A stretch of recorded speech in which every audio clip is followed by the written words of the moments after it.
ഒടിയങ്കം എന്ന സിനിമയോട് വിശേഷങ്ങൾ പങ്കുവയ്ക്കാൻ സംവിധായകനും പ്രധാന നടനും സംഗീത സംവിധായകനുമാണ് ചെയ്തത്. നമസ്കാരം. നമസ്കാരം.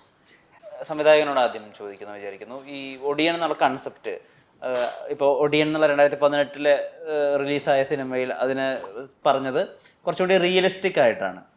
അതായത് ഇതൊരു അങ്ങനെ ഒരു മാന്ത്രികമായ ഷേപ്പ് ഷിഫ്റ്റിംഗ് ഒന്നുമില്ല, ഇത് ആളുകളെ തെറ്റിദ്ധരിപ്പിക്കുന്നതാണ്, പേടിപ്പിക്കലാണ് എന്നുള്ളതാണ്. എന്ന് വെച്ചാൽ അതിൻ്റെ അപ്പുറത്തേക്ക് ഇപ്പോൾ പാലക്കാടിൻ്റെ ഒക്കെ ഐതിഹ്യങ്ങളിലേക്കും ഒക്കെ പോവുകയാണെങ്കിൽ അവിടെ കൃത്യമായി മാന്ത്രികതയൊക്കെ ഉപയോഗിച്ച് മാറുന്ന ഷേപ്പ് ഷിഫ്റ്റേഴ്സ് ആയിട്ടുള്ള ആളുകളെ പേടിപ്പിച്ചിരുന്ന ഒടിയനെ പറ്റി കഥകളുണ്ട്. ഇപ്പൊ ഞാൻ ഇൻട്രോയിൽ പറഞ്ഞ ഒടിയൻ എന്നുള്ള കഥയിൽ, പി കണ്ണൻകുട്ടിയുടെ കഥയിൽ അങ്ങനെയുണ്ട് നോവല്. ഈ ഒടിയങ്കത്തിൽ ഏത് ഒടിയനെയാ ഉദ്ദേശിക്കുന്നത്? ശരിക്കും പറഞ്ഞിട്ടുണ്ടെങ്കിൽ ഒടിയൻ എന്ന സിനിമയിൽ വന്നിട്ടുള്ള ഒടിയനെക്കാട്ടും എൻ്റെ ഡിഫറെൻ്റ് ആയിട്ട് ഇപ്പോൾ പി കണ്ണൻകുട്ടി സാറിൻ്റെ കഥയിൽ പറഞ്ഞ പോലെ തന്നെ ഇതിൻ്റെ റിയാലിറ്റി, അതായത് ഇങ്ങനെ ഒരു സംഭവം ഉണ്ടായിരുന്നു എന്നുള്ളതാണ് നമ്മൾ ചരിത്രത്തിൽ കുറിച്ചിട്ടുള്ളത്. അപ്പോൾ നമ്മൾ ആ ചരിത്രത്തിൽ അറിഞ്ഞിട്ടുള്ള ഒടിയന്റെ ഉത്ഭവത്തെ കുറിച്ചിട്ടുള്ള കഥ നമ്മളൊരു സിനിമാ രൂപത്തിലേക്ക് മാറ്റിയതാണ് ആക്ച്വലി. അപ്പൊ നമുക്ക് എന്താന്ന് വെച്ചിട്ടുണ്ടെങ്കിൽ ഇതിൽ കുറച്ച് എന്താ പറയാ മന്ത്രവാദവും അങ്ങനത്തെ കുറച്ച് ഈ മിത്തുമായിട്ട് കണക്ട് ചെയ്യുന്ന ഒരു രീതിയിലാണ് നമ്മൾ ചിന്തിക്കണം. അതായത് ഇവർ ഉപാസിക്കുന്ന ദൈവത്തിനെ നമ്മുടെ സിനിമയിലേക്ക് കൊണ്ടുവരുന്ന ഒരു ക്യാരക്ടറായിട്ട് തന്നെ. അപ്പൊ അത് അതിനെ ഡീറ്റെയിലിംഗ് ആയിട്ട് എന്താ പറയാ ഫാന്റസി പോലെ അന്നത്തെ കാലത്ത് ഇങ്ങനെ ഉണ്ടായിരുന്നു എന്ന് തെളിയിക്കുന്ന ഒരുപാട് സത്യങ്ങൾ ഇപ്പോഴും മറഞ്ഞു കിടപ്പുണ്ട്. അപ്പൊ അത് നമ്മള് ആ സത്യങ്ങളിൽ നിന്നിട്ട് ഒരു കഥ ഉണ്ടാക്കി ആ കഥ ജനങ്ങളിലേക്ക് എത്തിക്കുകയാണ്. അതായത് ഒരു അനുഭവമായിരിക്കും എന്നുള്ള രീതിയിൽ, അല്ലെങ്കിൽ ഇത് നമ്മള് എല്ലാവരും അറിയേണ്ട ഒരു കഥയാണ്, ഒരു വിഷയമാണെന്നുള്ള ഒരു യൂട്യൂബിൽ മാത്രമോ അല്ലെങ്കിൽ ഒരു ചരിത്രത്തിലോ അല്ലാതെ നമുക്ക് നേരിട്ട് ഇരുട്ടെന്ന് പറഞ്ഞ ഒരു റൂമിൽ ഇരുന്നിട്ട് ഒടിയന്റെ ഇരുട്ടിലെ കുറച്ച് കലാപരിപാടികൾ കാണാം എന്ന് വിചാരിച്ചിട്ട് ചെയ്ത ഒരു പരിപാടിയാണ്. അതാണ് ഇതിന്റെ ഒരു ബേസിക് കണ്ടന്റ് ഈ സിനിമയുടെ. ശ്രീജിത്ത് എഴുതിയിട്ടും കൂടി ഉണ്ടല്ലേ പ്രധാന വേഷം ചെയ്യുന്നതിനപ്പുറത്തേക്ക്? ഇല്ല. പ്രധാന വേഷം അഭിനയിക്കുന്ന സമയത്ത് ഈ ഒടിയനെ പറ്റിയിട്ടുള്ള ഒരുപാട് കഥകളുണ്ട്. ഇപ്പം ഒടിവിദ്യ ഉപയോഗിക്കുന്ന ഒടിയന്റെ ചുറ്റുമുള്ള ആളുകൾക്ക് വൈകല്യം സംഭവിക്കും. ഈ ഒടിയൻ എന്നുള്ള കഥയിൽ ഒടിയന്റെ ഭാര്യ അന്ധയായി മാറുന്ന ഒരു ഏരിയ ഉണ്ട്, അല്ലെങ്കിൽ ഒടിമരുന്നിന്റെ മാന്ത്രികതയെ പറ്റിയിട്ടൊക്കെ ആ നോവലിൽ പറയുന്നുണ്ട്. ഇപ്പോൾ പാലക്കാടിന്റെ മിത്തുകളിലൊക്കെയും ഈ ഒടിയന് ഉള്ള ഏത് രൂപം എടുത്താലും എന്തെങ്കിലും ഒരു പാർട്ടിനൊരു കുറവുണ്ടായിരിക്കും, അല്ലെങ്കിൽ വാലുണ്ടാവില്ല, കാലുണ്ടാവില്ല. അങ്ങനെയൊക്കെ ഈ ഒടിയനിലേക്ക് വരുമ്പോൾ അങ്ങനെയുള്ള പരാമർശങ്ങളൊക്കെ ഉണ്ട്. ഇയാൾ ഒടിയനായി മാറുന്നത് ഇയാളുടെ സർവവും ഇയാൾക്ക് ഇനി നശിക്കാൻ ഇയാളുടെ ശരീരം മാത്രമേ ഉള്ളൂ. അങ്ങനെ ഒരു സിറ്റുവേഷനിലാണ് അയാൾ ഒടിയനായിട്ട് അതിലേക്ക് ആ ഒരു അവസ്ഥയിലേക്ക് അയാൾ വരുന്നത്. അങ്ങനെയാണ് ഫസ്റ്റ് ഒടിയന്റെ ഒരു ഉത്ഭവം എന്ന് പറയുന്നതിൽ കാണിക്കുന്നത്. അപ്പോൾ ഇതിനെ സംബന്ധിച്ചോളം ഇയാളുടെ ശരീരം എന്നുള്ളതാണ് ഇയാൾക്ക് ഇനി നശിച്ചു പോകാനായിട്ടുള്ളൂ, അല്ലെങ്കിൽ എന്തെങ്കിലും കുറവ് വരാനുള്ളൂ എന്നുള്ളതാണ്. പിന്നെ നമ്മൾ ചോദിച്ച ചോദ്യം, ഇനി ഇതിൽ വരുന്ന രൂപമാറ്റം സംഭവിക്കുമ്പോൾ എന്തെങ്കിലും കുറവുകളാണോ ഉദ്ദേശിക്കുന്നത്? അങ്ങനത്തെ കുറവുകൾ എന്ന് പറഞ്ഞിട്ട് നമ്മൾ ഇപ്പം നമ്മളിപ്പോൾ ഇതിന് സെലക്ട് ചെയ്തിട്ടുള്ള പോത്ത്, അവരുടെ കൊമ്പ്, അങ്ങനെ സാധനങ്ങളൊന്നും അങ്ങനെ പെർഫെക്റ്റ് അല്ല. നമ്മളിതിങ്ങനെ കറക്റ്റ് നിൽക്കുന്ന കൊമ്പൊന്നുമല്ല. ഒരു എവിടെയെങ്കിലും ഒരു ഇംപെർഫെക്ഷൻ ഉണ്ടാവും ഈ ഒടിയനായി മാറുമ്പോൾ എന്നാ പറയാം. അപ്പം അതുപോലെ ചെറുതായിട്ട് നമുക്ക് അങ്ങനെ കിട്ടാവുന്നതിനൊക്കെ സെലക്ട് ചെയ്തിട്ടാണ് നമ്മൾ ചെയ്തിട്ടുള്ളത്. അത്രയും പെർഫെക്റ്റ് ആയിട്ടുള്ള നിൽക്കുന്ന ഒരു സാധനങ്ങളെ നമ്മൾ ഇതിന് യൂസ് ചെയ്യാൻ പാടില്ല എന്ന് തന്നെയാണ്. അതൊക്കെ നോക്കിയിട്ടാണ് ഡയറക്ടർ അത് സെലക്ട് ചെയ്തിട്ടുള്ളത്.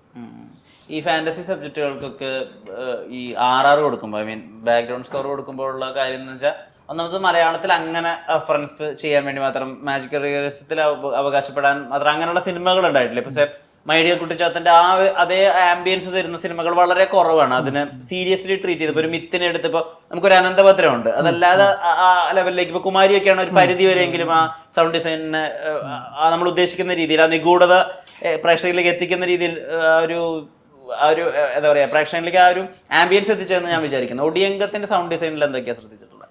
ഞാൻ ചെറുപ്പം മുതൽ കേൾക്കുന്നൊരു കഥയാണ് ഈ സംഭവം. കാരണം എൻ്റെ അമ്മയുടെ വീട് തൃത്താലയാണ്, അമ്മയുടെ അമ്മ. അപ്പോൾ ആ ചെറുപ്പം മുതൽ ഞാൻ ഈ ഒരു സിനിമ, മറ്റ് ഒടിയൻ എന്ന് പറഞ്ഞ സിനിമ വരുന്നതിന് മുമ്പ് തന്നെ ഇതുമായിട്ട് ഞാൻ ഫെമിലിയറാണ് ശരിക്കും. ആ ഒരു നാട്ടും പ്രദേശവും എനിക്ക് എങ്ങനെയോ ഭാഗ്യത്തിന് അത് വന്നു ചേർന്നപ്പോൾ ഞാൻ നോക്കിയപ്പോൾ ഞാൻ പോയി കേട്ട കഥകളും എൻ്റെ വലിയച്ഛൻ കണ്ട കഥകളൊക്കെയാണ് പറയണത്. ബേസിക്കലി ഞാൻ ഇത്തരം കാര്യങ്ങളിലേക്ക് ഇഷ്ടപ്പെട്ട മീൻസ് ഒരു റിലീജിയസ് പ്രൊഫഷനല്ല. പക്ഷെ ഇങ്ങനത്തെ കാര്യങ്ങൾ വരുമ്പോൾ എനിക്ക് അത് കൂടുതലായിട്ട് ചെയ്യാൻ പഠിക്കേണ്ട ആവശ്യം അധികമായിട്ട് വന്നിട്ടില്ല. പക്ഷേ പിന്നെ ഒരു സിനിമാറ്റിക് രീതിയിലേക്ക് വരുമ്പോൾ എന്തായാലും നമുക്ക് അതിന് ലിമിറ്റേഷൻസ് ഉണ്ട്. അതായത് ഇന്നത്തെ ഒരു കൊമേഴ്ഷ്യൽ സിനിമ എങ്ങനെ ആവശ്യപ്പെടുന്ന ഒരു സംഭവം ഉണ്ടല്ലോ, അതിലേക്ക് എത്തിക്കുക എന്നുള്ളതിൻ്റെ മാക്സിമം ട്രൈ ചെയ്തിട്ടുണ്ട്. അതിപ്പോൾ അവിടുത്തെ ഒരു ഫോക്ലോർ കൾച്ചർ കുറേ കൊണ്ടുവന്നിട്ടുണ്ട്. ആ കൈൻഡ് ഓഫ് ടോൺസ് ആണ് ഉപയോഗിച്ചിരിക്കുന്നത് മ്യൂസിക്കൽ. പിന്നെ ചില ഭാഗത്ത് റിച്ച് സ്ട്രിങ്സ് സെഷൻ വേണ്ടിടത്ത് അത് ഉപയോഗിച്ചിട്ടുണ്ട്.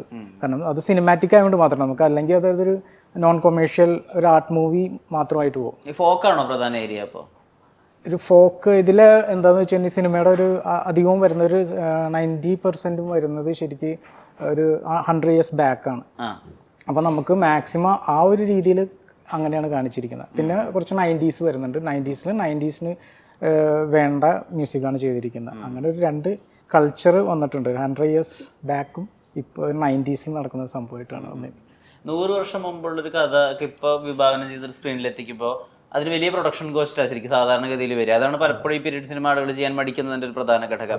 അതിനെ കണ്ടിന്യൂറ്റി പ്രശ്നം, അല്ലെങ്കിൽ ആളുകൾക്ക് അത് പറഞ്ഞു കൊടുക്കാൻ മാത്രം കേപ്പബിൾ ആയിട്ട് ആളുകൾ ഇന്നില്ല. എന്തുകൊണ്ടാണ് ഇങ്ങനെ ഒരാൾ ഇങ്ങനെ പെരുമാറുന്നത്, അല്ലെങ്കിൽ എന്തുകൊണ്ടാണ് ഈ ആചാരമുള്ളത്? ഇപ്പൊ അന്ന് അയിത്തമൊക്കെ നിലവിലുള്ള സമയമാണ്. ആളുകളുടെ പെരുമാറ്റ രീതികളിൽ വലിയ വ്യത്യാസമുണ്ട്. അപ്പം അങ്ങനത്തെ കാര്യങ്ങളിലൊക്കെ കൂടി കോൺഷ്യസ് ആയിരുന്നോ സിനിമ എടുക്കുന്ന നേരത്ത്?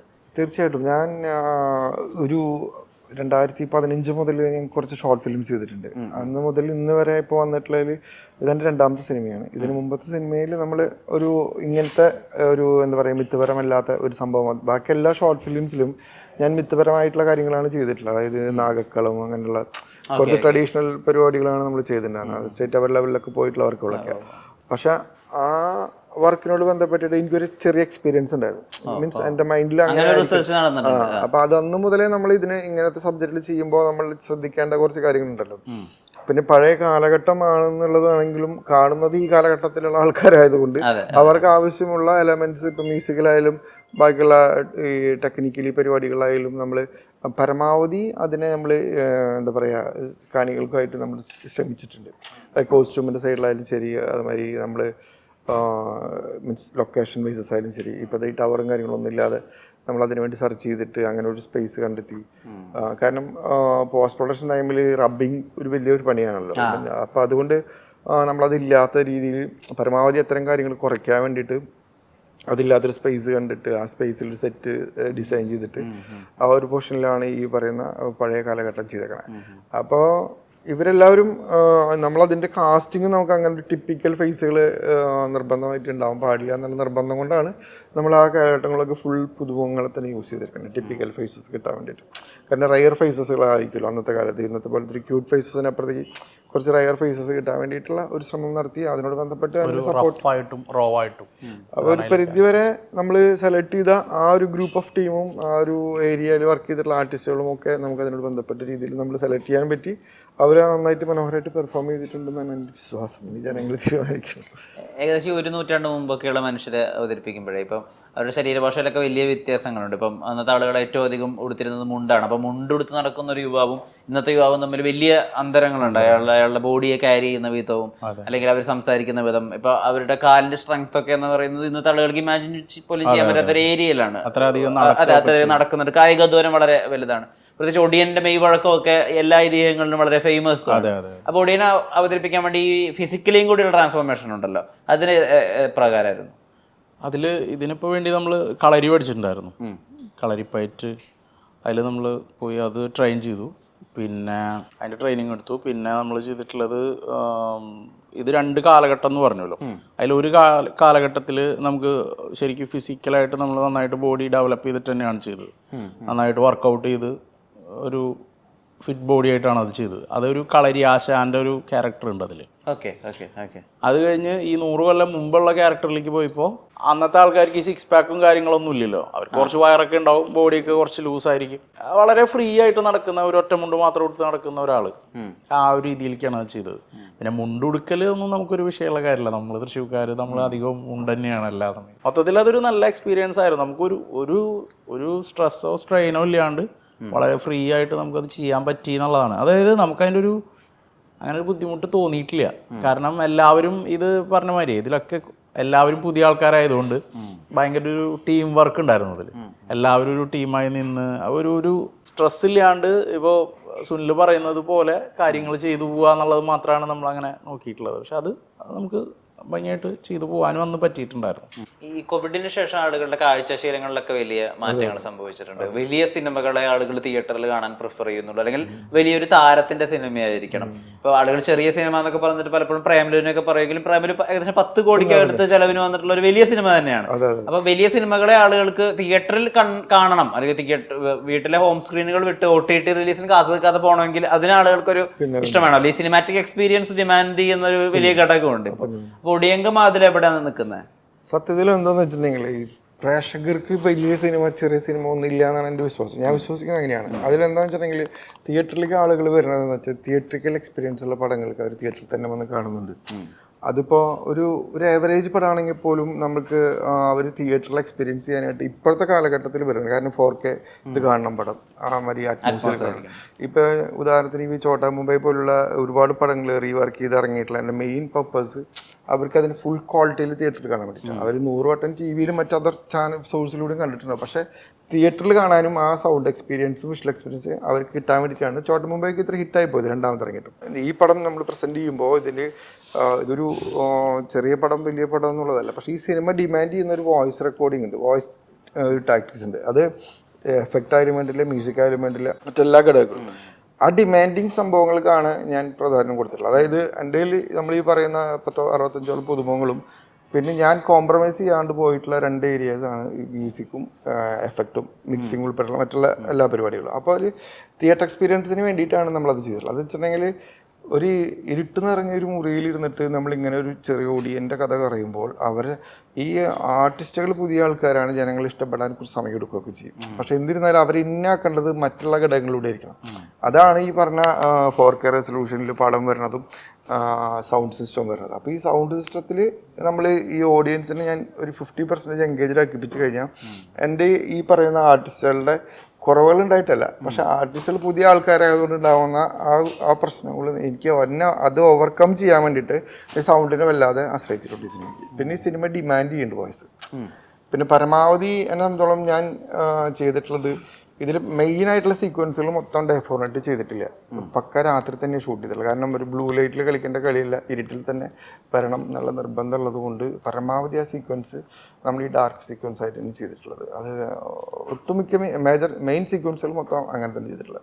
അപ്പോൾ അതെന്താണെന്ന് വെച്ചിട്ടുണ്ടെങ്കിൽ ഈ ബ്ലൂ ലൈറ്റിലുള്ള വിസിബിലിറ്റിയെക്കാട്ടും ഡാർക്കിൽ നമ്മൾ കാണുമ്പോൾ ഉണ്ടാകുന്ന ഒരു ഇമ്പാക്റ്റും വ്യത്യാസമാണ്. അതിന് പ്രത്യേകിച്ച് നമ്മൾ തിയേറ്ററിൽ ഇരുമ്പോൾ ആ ഇരുട്ടിൽ നമ്മൾ ഇരുട്ട് തന്നെ കാണിച്ചിട്ട് ഒടിയൻ പറഞ്ഞാൽ ഇരുട്ട് തന്നെയാണ് ഒടിയൻ്റെ ഒരു യാത്ര മെയിൻ ഘടകം. അപ്പോൾ ആ ഇരുട്ടിൽ തന്നെ ആ പടം കാണണം, ആ സീക്വൻസുകൾ കാണണം എന്നുള്ള നിർബന്ധം കൊണ്ട് നമ്മൾ പരമാവധി നൈറ്റ് തന്നെയാണ് ആ സീക്വൻസ്. രാത്രി പുലർച്ചെ കാരണം 24 hours ഷൂട്ട് ചെയ്തിട്ടുള്ള ദിവസങ്ങളുണ്ട്. 6:30 to 6:30 വരെയുള്ള ദിവസങ്ങളിൽ ഷൂട്ട് ചെയ്തിട്ടുണ്ട് കണ്ടിന്യൂസ്ലി. അപ്പോൾ അതെന്ന് വെച്ചാൽ നൈറ്റ് തന്നെ വേണമെന്നുള്ള നിർബന്ധം കൊണ്ട് അത് നമ്മൾ ഈ ഒരു 50% നമ്മൾ ഈ പടം കാണാൻ വരുന്ന ഓഡിയൻസിനോടുള്ള ആത്മാർത്ഥതയ്ക്ക് വേണ്ടിയിട്ട് അവർക്ക് ആ എക്സ്പീരിയൻസ് കിട്ടാൻ വേണ്ടി തന്നെയാണ് നൈറ്റ് ചെയ്തിട്ടുള്ളത്. അത് നമ്മൾ ഇവിടെ ഡെഫോണേറ്റിൻ്റെ സാധ്യതകൾ ഭയങ്കര കൂടുതലായതുകൊണ്ട് നമ്മൾ അത്തരം കാര്യങ്ങൾ ഈ സിനിമയ്ക്ക് വളരെ ചെയ്തിട്ടുണ്ട് ഡെഫോണേറ്റ് ഞാൻ. പക്ഷേ മെയിൻ സീക്വൻസുകൾ ഞാൻ ഡെഫോണേറ്റ് ചെയ്യാതെ പരമാവധി നൈറ്റ് തന്നെ ചെയ്യാനുള്ള കാരണം അതാണ്, എക്സ്പീരിയൻസ് ജനങ്ങൾക്ക് തിയേറ്ററിൽ നിന്ന് കിട്ടാൻ വേണ്ടിയിട്ട് മാത്രമാണ്.